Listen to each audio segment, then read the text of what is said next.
क्या आप जानते हैं कि चर्च, चैपल और कैथेड्रल में क्या अंतर होता है? और क्या आप जानते हैं कि यीशु के क्रूस पर लिखे INRI का क्या मतलब होता है? इसी तरह कई सारे तथ्यों को आइए हम जानते हैं।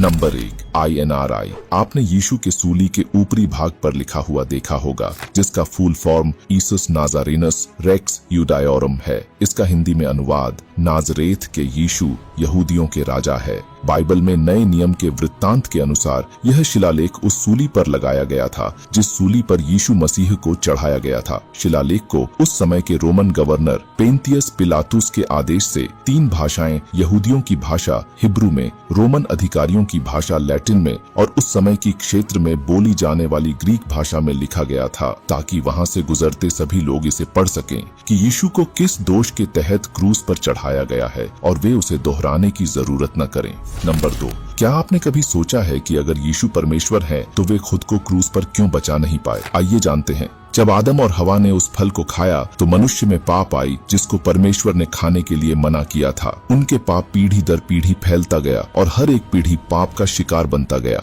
मनुष्य पाप के इतने गहरे गड्ढे में गिर गया था कि वह निकलना चाहता था लेकिन निकल नहीं पा रहा था। तो परमेश्वर ने मनुष्यों के भलाई के लिए और उस पाप के गहरे गड्ढे से निकालने के लिए एक योजना तैयार किया। उस योजना के तहत धरती पर यीशु मसीह का जन्म हुआ और हमारे पापों का भार अपने कंधों पर उठाया और क्रूस पर लहू बहा के हमारे पापों का प्रायश्चित किया। नंबर 3, आमीन का क्या अर्थ है? आमीन का अर्थ है ऐसा ही हो, ऐसा ही है या ऐसा ही होगा। यानी कि जब हम प्रार्थना करते हैं, वचन सुनते और कहने के बाद आमीन कहते हैं तो हम परमेश्वर से यह कह रहे होते हैं, जैसे कि आज मैंने प्रार्थना किया और आपका वचन पढ़ा या सुना है, वैसा ही मैं अनंत काल तक करता रहूंगा। नंबर 4, जब यीशु गधे पर सवार होकर यरूशलेम में प्रवेश किए तो उनके सम्मान में लोगों के भीड़ ने खजूर की शाखाएं लहराकर और जमीन पर लबादे बिछाकर होसन्ना होसन्ना चिल्लाकर उनका स्वागत किए। लेकिन क्या आप जानते हैं कि यीशु घोड़े की स्थान पर गधे की सवारी क्यों किए?